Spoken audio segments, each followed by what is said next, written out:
How about France? So they have. So in France they have a very clear policy: égalité, liberté, fraternité. Égalité, liberté, fraternité. Means equality, freedom, and brotherhood. Oh, But France is assimilation. Oh, okay. in Assimilation. France, they actually everybody is equal. We don't make any exception. We don't have any special policies for immigrants. We don't have. Everybody needs to obey the law. So Officially, the right? law is not actually that's the official policy, but they're actually doing that. Oh. They make everything equal, which actually, when compared to the British policy, where in Britain they thought, okay, well, it's not fair to create equal laws because the reality is, immigrants when they come to England, they are a minority. They do not have the same educational background. We need to help them a little bit. So we need to give them a little bit money to educate themselves, to support them, to help them to face the problems that they will encounter in their daily lives. So actually, in England, there is the policy of positive discrimination. Positive meaning that they are kind of supporting the minorities. But when you look at the conflicts, when you look at the problems that England had with immigrants, up until maybe 10 years ago, England was overrepresented in the racial related crime statistics. So it seemed like France was working better. But recently, not at all. Not at all. France has the same problems as England has the same problem as Germany has. It seems like these policies do not really make any difference.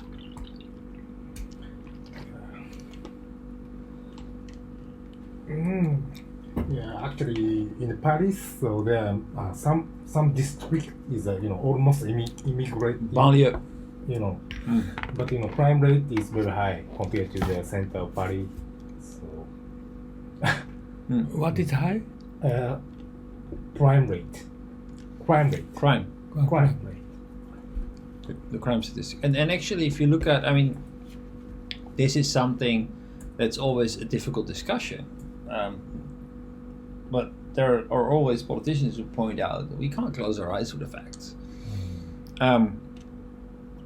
Immigrants are overrepresented in crime. Immigrants are overrepresented in social support, welfare. Immigrants are overrepresented in lower income statistics. Basically, they have difficulty in fitting into our society. Now, then the next question is, how come? Some people might answer because it's harder for them to get into society, and others might argue that they don't really try to become part of our society. We give them every opportunity that they get, but they don't really try. They're just here to benefit from our social security net. They are here. They're not here to assimilate. They're here to basically just live here and reap the benefits of our society, but are not willing to contribute. What is true? Yeah, it's difficult. I think nobody can answer the question. I'm not sure. Well, I think that we did something very wrong as Dutch society, and that was that our multicultural philosophy was actually aimed at not having to deal with the problem. So for a very long time, we kind of said, okay, just go ahead, do whatever you want. We support you, just like the British. So if you want to want to build a mosque, you can build a mosque. If you want to do this, you can do this. We will create this beautiful society with different cultures where there's a kind of peaceful coexistence, and all the colors will mix, and it will be a beautiful society. But the reality was that people who were living in the poorer parts of the Netherlands, they were living in areas where they were actually being outnumbered by immigrants, and they were actually trying to defend their turf, their own neighborhoods, because it was totally turning into little Istanbul or little Marrakesh, or they were exposed to all the little crime that was taking place, like pickpocketing and vandalism and all these things. So because poor?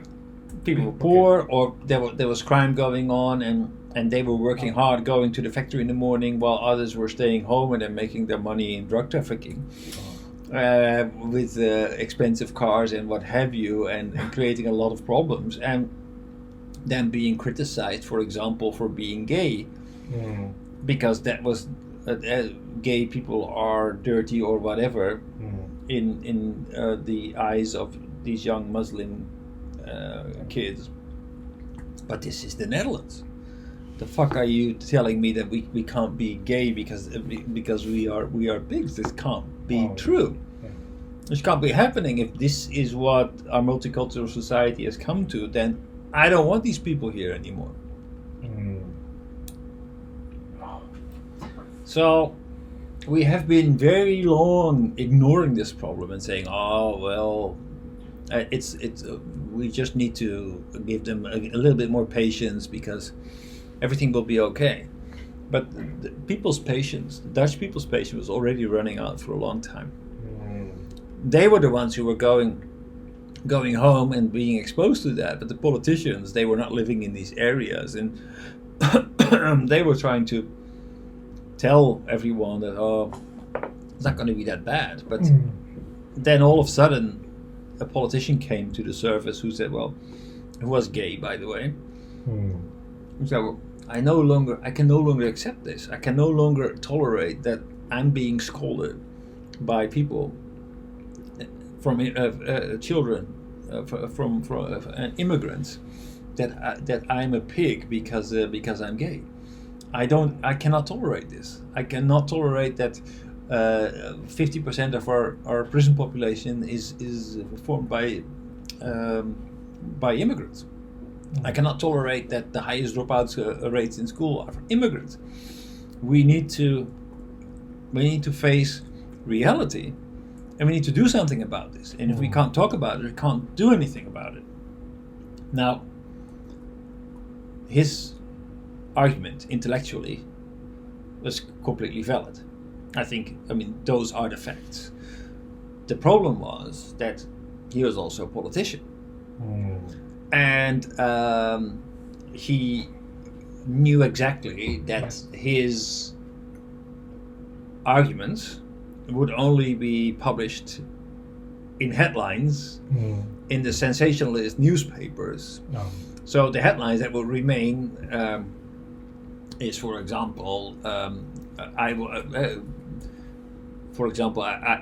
feel that Moroccans don't have a place in this society, or something like that. I just bad example. I just can't think of anything else. So while his arguments were kind of intellectually valid, the sound bites were that they came into the newspapers. They were only an extraction of what he said, and a lot of people who lived in these areas, who were also poor, who also were of a kind of like a lesser educational background. Oh, you mean the uneducational or educational? That way. Yeah, so basically, people who lived in the same areas with these immigrants, especially they were very they found a very strong appeal to this kind of politician, somebody who finally said that there is a problem and finally wanted to do something about it. So he became very, very popular he really challenged the establishment, and the establishment didn't know how to deal with him. This terrible terrible guy, but they had no arguments. And all of a sudden, he started his political party. By the way, he was my teacher. Oh. He was a teacher in the university. He was an really? economist. Yeah.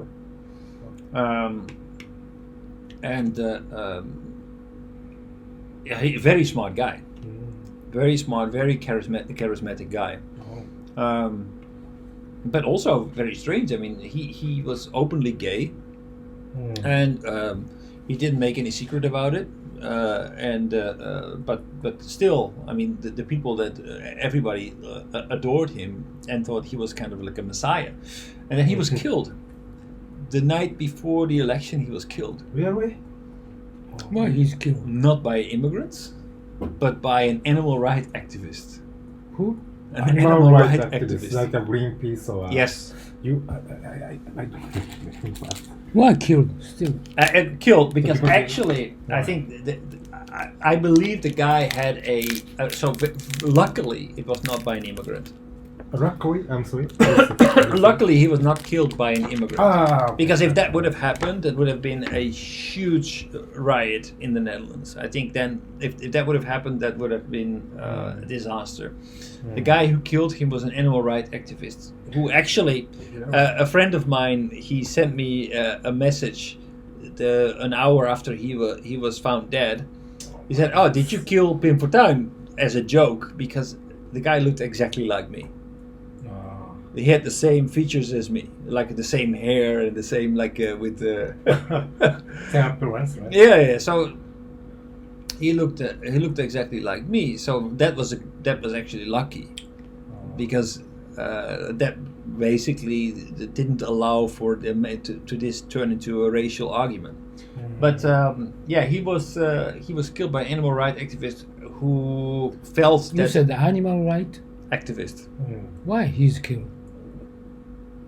Because he felt that Pim Fortuyn was kind of like an evil person. What is Pimpotan?